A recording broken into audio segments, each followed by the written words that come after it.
Rebel Moon Part 2, The Scargiver, debuted on Netflix. So this is the sequel to last December's Rebel Moon Part 1, The Child of Fire. And I will tell you, this is my own personal hell this weekend. Do you know why?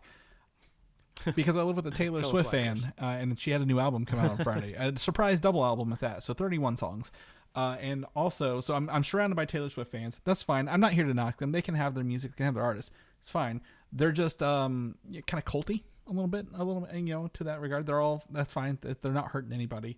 They can have their cult. But also, I'm surrounded by Zack Snyder fans watching Rebel Moon, and that's another cult that I really can't deal with. So I'm surrounded by two cults on both sides. So I'm just having an awful weekend overall dealing with these two cults. Now, again, not to hurt anybody. If you guys want to like it, you can like it all you want. I don't care what you like. Just don't be mean to people. Don't make it a campaign to hurt other people. But I was lucky to get down, to sit down and get a watch, by myself in the quiet of my home theater, Rebel Moon Part 2, The Scargiver. And I don't know what to say, Mike. I'm gonna let you kick this off because I don't have the words to even start this now. Yeah, obviously this is spoilers, but I can't imagine anyone out there who is wanting to watch Rebel Moon Part 2 hasn't gone out of their way to watch it already. But I'm trying to figure out, I like analogies whenever I try to, describe how I'm feeling about something.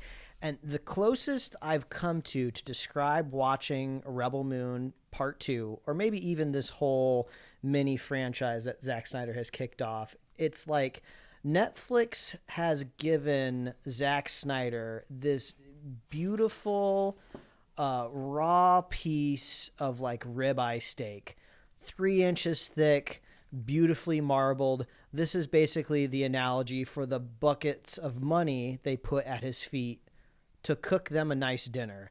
And he takes that piece of meat and just cooks an absolutely unremarkable dinner out of it. Mm-hmm. It's not like he's doing anything so unique that he's like coating it in wasabi and throwing Cheetos on top of it. And it's unseasoned. That's what's making it inedible. Yeah. It's like, it's either unseasoned or he picked way too much of one seasoning and like only put it like around the edges of the steak. It's just, you finish the meal and it's just absolutely forgettable. And then that's when the check comes and you realize how much more you could have gotten with that amount of money than this cut of meat that you were just served. Like I'm only imagining how many other shows that could have been greenlit, how many other original ideas that could have been made. And instead we just got this incredibly rote story from Zack Snyder. And I don't know what compelled us, Chris, to watch this movie. I think it's just we watch curiosity. It's curiosity. It's curiosity, and we desperately want to be proven wrong, but also we want to be proven right in the face of these Snyder fans that like Snyder doesn't have it anymore, and if he ever did have it, it was a long time ago. Luckily, this essentially costs us nothing to watch, if you kind of plan your finances in a way to take in the cost of the streaming service. I didn't pay Netflix. I'm not giving Netflix my money for these. Oh, well, the great thing is since we're house sitting, technically my algorithm is not going to be affected by part 2 because I watched it on their TV. Oh, very nice. Yeah. So sorry to them watching this movie and throwing off their. I think they were watching a lot of like murder mysteries, so they're about to get an injection of a lot of bombastic action films. But it's just it's so unremarkably boring. Like I pause it halfway through to go take a shower because I was more noticing that like my hair was getting greasy and I needed to hop in and take a shower because I started this in the morning. I was like, I just need to get this out of the way. I'm like, I didn't even get out of bed. I watched this movie in bed. My comment to Mike when I found out about this, I was like, you woke up this morning and chose violence, obviously, because you started off in the morning. I was at the store, but I was like, I don't even want to get into this yet. Yeah, the reward to me though was like as soon as this movie's done, I can go eat lunch, and I love lunch. It's the best part of the day. So I got it out of the way, and I was able to eat lunch, and that's when I came up with the steak analogy on the walk down to the pizza place at the end of the road. But it's just, I mean, I'm very curious to see a sample of people of which part do they prefer? The first part or the second So part? I'm gonna, or which one do they think is the least worst? So I'm going to give you my take on that. How about that? Because I thought about this, and I think part 2 is better than part 1.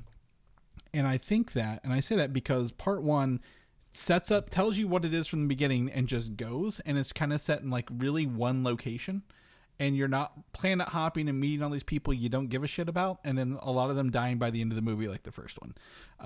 Like I forgot Charlie Hunnam was even in this movie, in the first part of this movie. Like until I was like trying to find images to put on our new thing, I'm like, oh yeah, Charlie Hunnam was in that. Or like Ray Fisher is momentarily in this because he was momentarily in the first one. This one is like, okay, you've got your characters and you've got your villains and your heroes, and they've got a plan, and it's more, I wouldn't say it's like a heist, but it's very much like the back half of A New Hope. Once they get on the Death Star, like getting on the Death Star and blowing it, like escaping the Death Star, right, in A New Hope, very much feels like this. There's a lot of Star Wars references overall. He can say what the hell he wants. Yeah, there's a Star Wars like there's like there's literal like lightsabers in this movie. I mean, they look a little bit different, but for all intents and purposes, Zack Snyder put lightsabers. There's lightsabers, and there's clone troopers, a big star destroyer in the sky, if you will, right, who can blow up the village and all this other fun stuff. So it's really very Star Wars, but like I think this one was very straightforward and to the point, more so than the first one. I'm not saying I enjoyed this. I have to look at our chat where I was telling you what was going on to remember part of this movie, because I'm like, I don't remember a lot of it what the happenings and going ons of this. I do think, we joke there's a lot of wheat harvesting in this very early on. A lot of slow motion wheat harvesting, if ever. The wheat in this movie is equivalent to the locusts in that last Jurassic World movie. Like, why is there so much focus on this? It's like Snyder felt like he was a genius when he was just like, oh my gosh, the bad guys want the wheat so much. We're going to surround all of the structures in the village with wheat so they can't get to us. But in that fight scene, the bad guy comes to the realization of just like, oh, we just want the Scargiver, and then we're going to go back to the home world. And it's just like, I felt like he could have came to that realization. Well, he did come to the realization that she was on that planet before they even got there. So I was like, I don't know why they weren't lighting up these shacks. Well, he wanted to bring her back. That's why. Once he was on the ship, he was like, yeah, I don't care. We're going to capture her. He was very hyper focused. So I understand that a little bit. The backstory of, like, there's a scene where everyone's given their backstory around a table. He's like, their backstories weren't even in. They weren't inviting. Like, I didn't care about their backstories here. That should have really happened in the first one either along the way. So, I mean, I even texted you, Mike, there's a literal Deus Ex Machina, God from the machine. A plot point showed up to save everybody that was literally a machine that acted like God in this movie, Mike, at one point. So there are things I really hated, but like I at least understood where this was taking place and who was involved the whole time. So that's why I give part 2 a better pass than the first part. Mike, did you have a preference over part 1 or part 2 to answer your question or give your question back? I think they're both bad movies. I would say the first one to me is less bad just because there's more variation of things happening in the first movie. Like, at least there's standout moments that I didn't like them, but at least I remember them. Like the ridiculous extra slow motion, like hippogriff scene that's in the first movie. I remember that. The planet that they go to try to make the deal for, I don't even remember what deal that they were making, but it was some alien planet where they just obscured the entire city in like fog. So they one of the 3 actual aliens in both of these movies. Yeah, exactly. So I'm just saying I prefer the first one because I just remember more things about it. This second part is just like setup, and then I told you the second half of the movie, the battle scene, it's just all lasers and dust because that's all that is happening. And it was just nothing out of the ordinary is happening. Like none of these characters have particular interesting traits except for one, and you told me it was the only thing you actually liked about the movie. It was the woman with the glowing red katana. So she's the only visually interesting bit of the film. Well, she's also visually, and I think she has the best backstory because her backstory was revealed that she has to cut her own arms off and put these mechanical arms on to get her sword fighting abilities, right, kind of thing. And I'm like, oh, that's interesting. It's not like, oh, I'm a general and watch my people get killed because someone lied to me kind of deal, right? Or, hey, I was, my planet was freed and now I want to fight for them. Like, she had like the most, I guess, personal experience of the whole thing. And I'm like, okay, that's cool. So I'll give her that credit in that regard. But the rest of it was just, again, it's like Star Wars all over again. It just, there was a lot of cutaways I felt in this one for being PG-13 that I feel we're going to get in the R-rated version. Like, the villain's head gets cut off at the end and they kind of just quick cut away from it. I'm like, oh, we're going to get that in the final R-rated director's cut of this stuff, right? Like, there's a bunch of, we cut away from some early sex scenes early on where she's given her backstory and they're like, naked kind of thing. I'm like, oh, we're going to get a lot more nudity and sex scenes later in the R-rated. I don't want to watch the R-rated cuts. Like, I don't care. Like, they can't make this better than what it is. I am never watching these movies ever again if I can help it. And it has the gall to end on a cliffhanger of a much bigger story. I think that's the worst part of it. Yeah. Yeah, it's like Snyder is just getting high on his own supply so much that he thinks like, oh, they're going to be clamoring for this. I think I saw a headline where I don't know if he wants to make six more movies or if it's going to be a total of six. It was total six. It's a trilogy of twos is what he summed it up. There is absolutely no way that can happen. Like, I know, Chris, you were warning me that Netflix makes all of its decision based off its watch time and algorithm. Yeah. But how on earth can two undeniably rotten movies get third, fourth, fifth, sixth installments? I just don't know how it could happen, especially in this new kind of phase of Netflix where they're trying to tighten up and stay the only profitable streaming service right now that's just not running on investment. The problem is Rebel Moon has product fucking tie-ins still. Remember the popcorn things, the Steins? Like, they're at Walmart for Rebel Moon Part 2. Like, more merchandise for this movie, toys. I didn't even know they made stuff for Netflix like that are out there. So they're trying to Star Warsify this stuff. But I don't think if you made like the end of this movie is the whole first part of these two movies is a lie to get to the last line of this movie, which feels a lot like, do you remember that Independence Day sequel they made? Do you remember that? Like, at the end of that, they were like, we're going to go to the aliens planet and kick their ass. That's what this felt like at the end. They're like, wow. Like at the end of this, it's another podcast I listen to. They call it "The Game Is On," where at the end of it, it's like, "Oh, the game is on." They're saying they're telling you they're going to make another movie, then they never do, kind of thing. And that's what the Independence Day felt. That's what this felt like. Like at the end of it, literally, like, you had to kill, the princess. She forgave you. You had to kill her because your adopted dad told you to, and then he turns on you, and very, very stereotypical bland shit, as you mentioned. And then at the end, like, oh, the princess isn't dead. You're like, why didn't you start this off to say that? Like, that's what we needed to begin with, right? Like, that's the fun part, not the, hey, oh yeah, by the way, she's not dead. Also, like, who gives a flying fuck about this princess? Absolutely no work has been done to endear me to, like, the innocent people of the galaxy, if you will. They spent so much time, like, trying to develop these bad guys that I don't even really know who the good guys are supposed to be. Obviously, these rebels are supposed to be good, but they have that whole flashback, right, it was absolutely horrendous and awful. It's like this Julius Caesar, like, betrayal of, like, the king and queen. Visually, it looks so stupid. It looks like they're in theater costumes, like literal, like musical theater, like king and queen costumes on spaceships. Like, it's so, like, literal and one-to-one. It's so weird and bizarre. And that's even set up with the point of saying, like, oh, they are finally going to decommission their last dreadnought because the expansion. They're commissioning it. They're sending off the last one called the Peacemaker is what it was. They were making because we don't need to make any more dreadnoughts anymore. Yeah, and to me, I just took it as like, oh, so their long-standing era of like colonization of this solar system or galaxy is finally come to the end, and then the king and queen get slain. Like they don't seem like they were innocent either. So it's just like I don't understand who are the good people supposed to be. Who are they fighting for? Like, well, this guy was a dick, and you cut his head off. Like, okay, movie can be over now. It's just.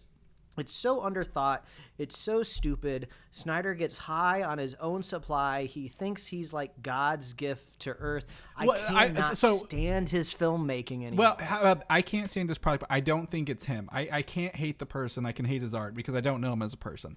I will say whoever just keeps greenlighting his stuff and not telling him no, that's the problem, right? Like someone needs to step in and be like, as a viewer, you need to make your content more digestible along the way.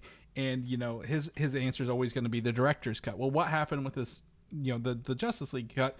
When you can take the feedback in over 6 years and then release something, obviously, or like how long was it? 3-4 years and make something, then yeah, you're going to make it better because you've had the internet tell you what was wrong and what was missing. I'm not saying the Justice League is better, but like I can't hate him. I can hate that no one is telling him no and no one's reining him in as a company, right, from Netflix. Like who there is not helping the procedure along the way, if you will. Because it doesn't like, it's not like he made the movie, gave it to them and said, you have to show this. There are people there who could be like, we can do better. We can do more. But like that's what's missing for this. Yeah. To me, it just feels like the jig is finally up, right? Snyder finally got to the point in his career where he could make whatever he wanted, which was an original script. Obviously, he had nobody butting in giving him notes because he made exactly what he wanted to put it on screen. And it's not good. Like, I could see somebody, just setting down.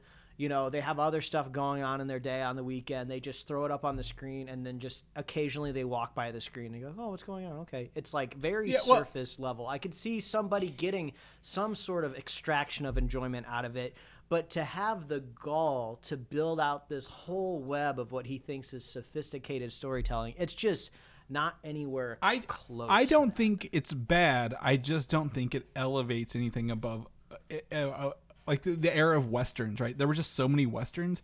They're not bad. They're just following the same formula, and the formula is what he wants it to be. Like you mentioned, yes, this is a background movie. I'm not paying to go see this. I'm not telling people they need to go watch it. But as a movie, it's competent. It does have a start and a stop. It's got the story along the way. It could be better, absolutely.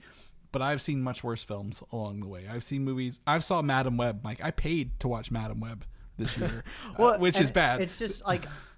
It's like I'm obviously getting myself into like a fury because I'm bringing in so much other externalities to the movie. Yeah. But if I go back to the beginning of what I was talking about, it's just unremarkable. It is the biggest sin of film is you didn't try anything, right? Like you if you end up with a 1 or a 10, great, you tried something and failed so spectacularly, people will talk about your failure.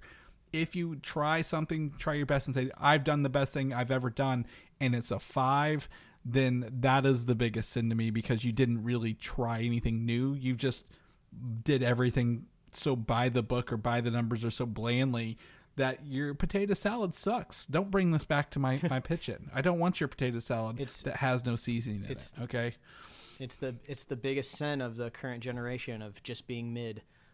There was this one moment in the movie I wanted to bring up because it was so weird to me. So when Cora, the titular Scargiver, is fighting her way off of the ship when she's trying to get back to her escape ship or whatever, there's kind of like a little bit of like a left to right tracking shot where she's fighting through some people. And then, like, the last person to the right side of the screen is holding, like, this lightsaber or whatever. Mm-hmm. So she beats the guy up, shoots him. I don't know exactly what she does. And he, like, drops his, like, lightsaber sword or whatever. She grabs it for a brief second, and it's, like, I don't know if it, like, electrocuted her or if it was, like, hot. I think like, they're heated because they all had I looked. They were all had gloves on. That's what I was looking for. People were wearing gloves. And she, like, and then she, like, dropped it. But then, like, she picked it back up. And then she just used it later in the scene. So I'm just curious, like, how she wrapped it though. She wrapped fabric around it so she could use it. And like, but those are the things that kind of like drive me crazy, that like Snyder will like zero in on little things like this, like, oh, I am so into this world, I'm going to make sure that this electric energy power sword has to be worn with a glove for no particular reason.